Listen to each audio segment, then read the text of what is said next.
Why did you feed her this? It's really poisonous. When the doctor questioned my mother-in-law, Lily, she opened her eyes and argued back. That can't be that poisonous. The dish I cooked is this, you know. With that, Lily took the Tupperware from my husband, Jeff, and showed the salad to the doctor. The doctor took out the finely shredded chicken breast and observed them closely. Is this really cooked properly? Huh? Well, it's hard to tell because they're shredded into tiny pieces, but it looks a bit red. When the doctor says so, Lily then says something outrageous. That can't be true. They should be cooked properly. The reason why it looks red is because it was cooked at a low temperature, which makes it look rare. Everyone except Lily froze at those words. Wait a minute, Mom. You said you cooked at a low temperature?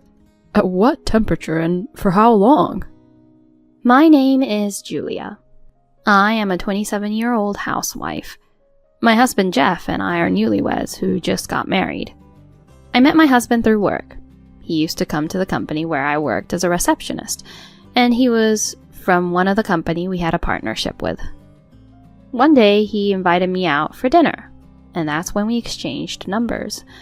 My husband was kind and funny, and he made me laugh a lot, and I just enjoyed his company. We started to go out, got to know each other very well, and we got along really well, and recently got married. I quit my job when we got married. I chose to support my husband as a full-time housewife. I was very happy in our newlywed life with my husband, whom I love very much, but a problem arose when we got married. That was my relationship with my mother-in-law, Lily.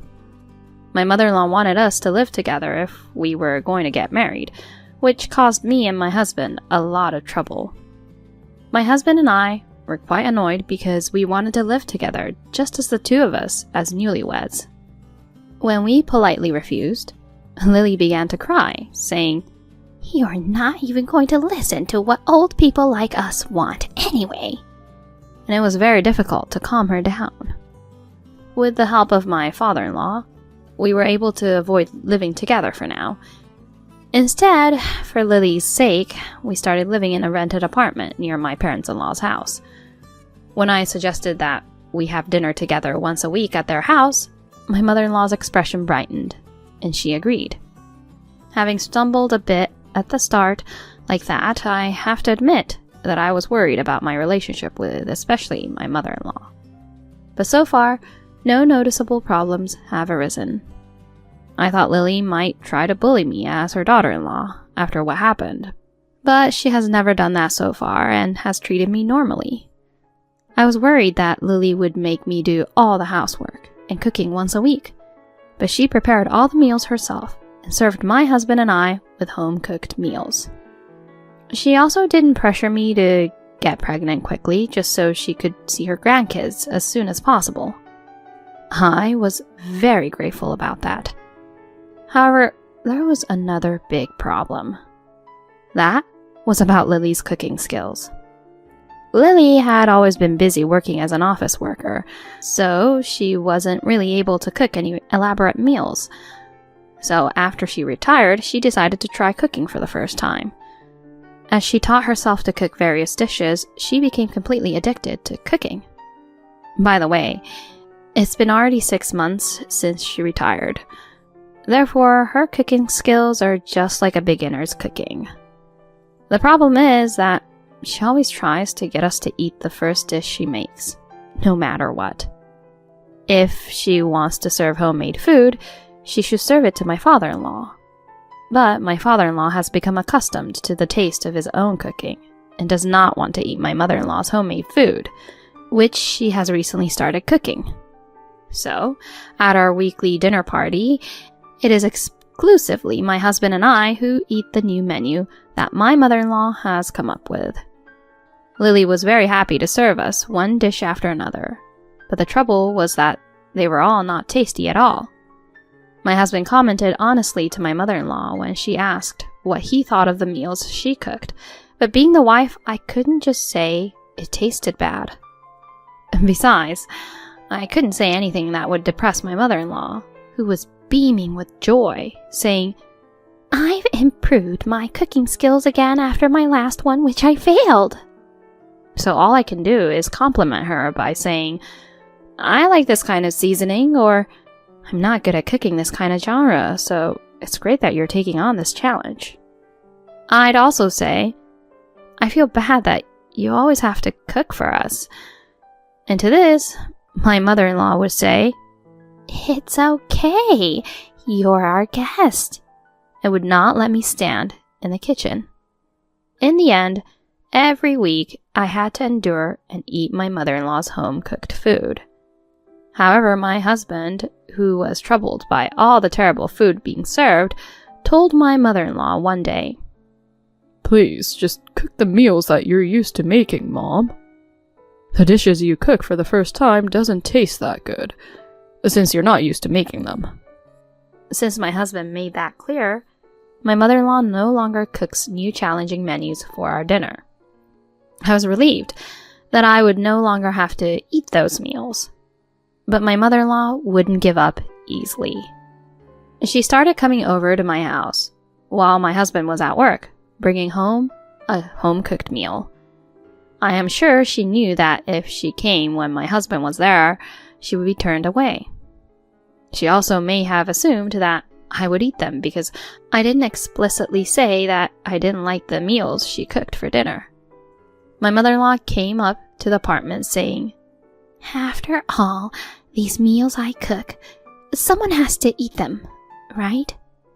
And she wouldn't try to go home and leave until I ate them and told her what I thought. I would say, "I just ate them a few minutes ago," or "My husband and I have plans to go out for dinner later." And I would try to cover up the situation with some kind of white lies. But she would never back down, saying, "Just take a bite and tell me what you think." I don't know if Lily's tasting the meals she cook properly or if she has a strange sense of taste, but her cooking was as bad as ever. When I casually asked her how to make her food, she seemed to adopt her own way of cooking, not following the recipe, even for the new dishes she challenges. I don't want her to be weirdly creative like that. I just want her to follow the recipe. Lily also always eyeballs the seasonings without measuring them properly. This is why some dishes taste too strong or have too much seasonings. And some of the food smells so bad that you can smell it just by putting your face close to it. And some of the flavors are so strong that after taking one bite, that flavor can linger in your mouth for several days. As expected, I wouldn't physically be able to handle the dishes Lily brings in almost every day. I immediately consulted my husband about it. My husband was surprised at the fact and immediately warned my mother-in-law. He then told me that I didn't have to put up with my mother-in-law's cooking. Also, if my mother-in-law barged in again, I was told to contact him right away. After Lily's son scolded her, my mother-in-law stopped popping in, and I was able to return to my peaceful life again. According to my father-in-law, Lily had tried to cook new dishes at their house, but now the strange smell no longer filled the room. So surely, my mother-in-law must have reflected her actions about this. However, I was being too naive to think that way. One day around 10 o'clock, the doorbell rang, and when I answered it, to my surprise, my mother-in-law was there. I had a very bad feeling about this. I looked closely and saw that she was holding something that looked like a Tupperware. I was horrified and immediately called my husband. But my husband had just gone on a business trip. He had just left for a business trip and he was on a plane at the moment. My mother-in-law must have been aware of my husband's work schedule. That must be why she came to me on the day of his business trip. "Look at this! I made the salad just for you, Julia." With a big smile on her face, my mother-in-law said so and opened up the Tupperware. At first, I was scared, wondering what she had brought, but when I heard that it was a salad, I was caught off guard. "What is this?" What caught my attention were the thinly cut pieces of white things scattered on top of the salad leaves. They looked like chicken, but the color was a little brown. This is, you see, finely chopped chicken breast marinated in red wine vinegar. So you can eat the salad with this dressing I brought. Oh, I see. It looks delicious.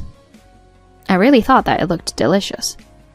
Julia, I heard you've been going to the gym and working out lately, so I thought I'd give you something to eat that has protein with less calories. Oh, Lily. I guess it looks okay this time. With salads, there's no such thing as a bad seasoning, and I'm pretty sure that the chicken breast dipped in red wine vinegar will be delicious. Thank you very much. I'll eat it after I go to the gym today. I took the Tupperware and put it away in the refrigerator. My mother-in-law said, "Please let me know what you think of it later on," and left. Later, I worked out at the gym, and when I got home, I transferred the salad from the Tupperware to my plate. The portion was a lot, so I decided to divide it between lunch and dinner. So after serving one portion, I left the rest in the Tupperware and put it in the refrigerator. The salad didn't smell bad at all. It smelled like an Italian dressing, which was rather appetizing. It even had garlic chips in it, which made it even more tastier. I popped the salad into my mouth without thinking twice about it. I could taste the red wine vinegar and the lettuce and other greens, and the garlic was a nice addition. It didn't taste heavy, and rather it tasted refreshing, so I lightly sprinkled some rock salt on it and ate the rest of the salad. Somehow, I felt that the texture of the white meat was a bit off-putting, but the taste was fine, so I finished one serving of the salad. I reported to my mother-in-law over text that the salad was delicious.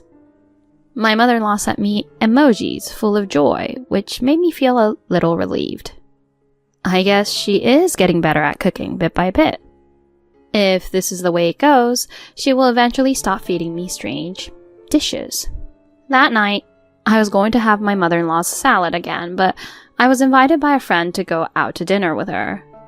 We had pasta and pizza with wine, which were very delicious, at a casual Italian restaurant. That was it for dinner, so I decided to eat my mother-in-law's salad after the gym tomorrow. The next day, I went to the gym as usual. But while I was working out, I suddenly got dizzy. I also felt really nauseous, and I couldn't seem to walk straight. Before I knew it, I was lying on the floor, and I thought I heard the gym trainer frantically calling out to me, but the voice kept getting further and further away. Then, the next thing I knew, I realized I was on a hospital bed. My husband was looking down at me with concern. Honey, are you okay? Where in the world am I? Hearing that I had woken up, a doctor came to the hospital room. The reason why you fainted was because of Campylobacter. Did you eat any raw chicken or anything like that? No, I had Italian dinner with my friend last night, and we didn't eat anything that had chicken in it. Oh no. That was when I realized. It was that salad Lily had made for me. I explained that I was a little concerned about the texture of the shredded chicken in the salad. When I told Jeff that Lily had made it, he was absolutely mortified. I'm pretty sure that the chicken was most likely raw. I remembered that the rest of the salad was in the fridge and asked my husband to get it for me. Then I decided to ask Lily to come over as well to ask how they made the salad. Julia, are you okay? My father-in-law, Matt, calls out to me. Lily was behind Matt, and she looked somewhat unconvinced about the whole incident. The doctor explained again about my symptoms this time. Why did you feed her this? It's really poisonous. When the doctor questioned my mother-in-law, Lily, she opened her eyes and argued back. That can't be that poisonous. The dish I cooked is this, you know. With that, Lily took the Tupperware from my husband, Jeff, and showed the salad to the doctor. The doctor took out the finely shredded chicken and observed them closely. Is this really cooked properly? Excuse me? The The doctor then took a larger shredded piece of chicken and cut it in half to see the inside. Well, it's hard to tell because they're shredded into tiny pieces, but it looks a bit red. When the doctor says so, Lily then says something outrageous. That can't be true. They should be cooked properly. The reason why it looks red is because it was cooked at a low temperature, which makes it look rare. Everyone except Lily froze at those words. Wait a minute, Mom. When you said you cooked at a low temperature, at what temperature and for how long? What? Well, I don't know how many degrees, but I put the hot water, which had been boiled once, and it was almost the same temperature as when you go into the bathtub, so I could have my hand in there, and took it out when the chicken changed its color. So I don't know how many minutes and at what temperature. I was horrified when she said that. How could I have eaten something like that? My mother-in-law then marinated it in red wine vinegar, but if she hadn't shredded into small pieces, I would have been able to clearly see how raw it was. The doctor was stunned, and I saw Matt turning bright red. What? You fed that to Julia? What's wrong with you? It's cooked properly, so what's the problem? Why is it that it's been determined that the cause of Julia fainting was all because of the salad I made? This is so upsetting. My husband snapped at Lily, who was upset at what was happening. That's enough. Mom, what you cooked put Julia in the hospital. Low temperature cooking is a cooking method where you need to use special equipment to keep the temperature at around 158 degrees Fahrenheit for a long period of time. There's no way the inside can be cooked just because the chicken's surface changed color. And what do you mean by about the same temperature as a bath? That temperature would even be lower than the actual low temperature cooking method. Mom, for God's sake, realize that you're troubling everyone around you with your ego. But even after my husband said all this, Lily didn't show any remorse and didn't even admit what she had done was wrong. So what? I mean, Julia looks fine now. I heard she was working out, so I went out of my way to make a dish that would go well with her diet. So why should I be attacked like this? Like I said before, was it really my cooking that caused her to faint like this? Didn't you drink too much or something and fainted because of that? We were all disgusted by Lily, who did not care about me or how I was feeling, and she didn't even seem to want to apologize, even though I was rushed to the ambulance because of her salad, which I got food poisoned from. It seems that my husband has had enough. Enough is enough. It seems that nothing I say to you is going to make any difference, Mom. We can't put Julia in any more danger, so we're moving far away from you. As soon as my husband said that, Lily became impatient. What? No way! Aren't you going to move in with us? I couldn't believe my ears. How could she have that kind of mindset? We had refused to live with her in the first place, and then compromised to live near my parents-in-law's house. Hey, Julia, isn't that right? You're thinking properly about living together, right? Lily looked at me as she desperately said so. Lily, then shouldn't you be apologizing or something? What? It was your mistake that made me be like this, you know? You won't admit to your own mistake, but now you're going to demand that I move in with you? Does that mean that you probably think somewhere in your mind that a wife is in a lower position than you, the mother-in-law? I don't think I will be able to live a happy life if I live with you like this. Perhaps what I said was spot on, but hearing what I had to say, Lily became silent in an instant. Somewhere along the way, she must have thought that she could act freely and selfishly toward me, just because I was her daughter-in-law. Finally, my husband put the final nail in my mother-in-law's coffin. We're going to cut off our ties with you, Mom. If we stay with someone like you who can't admit their own faults and can't apologize in times like this, we're bound to run into troubles with you again. No way! My mother-in-law was in shock and slumped her shoulders. My father-in-law said, Well, you deserve that. And after apologizing to me and saying, I'm really sorry this time, he took Lily and left the hospital room. Later, after I was safely discharged from the hospital, my husband and I moved to another apartment. I told Matt where we were moving to, but of course I did not tell Lily about it. I don't want her to visit me again out of the blue. I heard that Matt is forcing Lily to go to a cooking class which was held by one of his friends. Matt's friend is one of the best cooks in the world, but he seems to be super strict, and it seems like he gets really angry at Lily every single time. But Matt told Lily that she's never allowed in the kitchen ever again until she gets the green light from Matt's friend.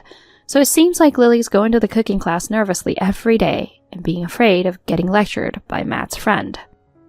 Well, I think that's what she deserves. But I really hope Lily does her best at the class, because if her cooking skills improve as a result, she will definitely benefit from it. On the other hand, my husband and I are finally free from Lily and her dishes, and we can finally enjoy a proper newlywed life. Every day is filled with happiness, and we enjoy each other's company very much. Of course, I'll never be like Lily, but this experience has made me realize that I must continue to improve my own cooking skills, and I spend every day training with a good recipe book. It's horrifying that she was most likely fed with raw chicken meat. I feel like it's better to get verbally bullied than be food poisoned like that. At any rate, I'm glad that it didn't lead to any serious illness. I hope Julia and her husband continue to spend happy days together. Thank you for watching until the end. Please subscribe to our channel. See you in the next video.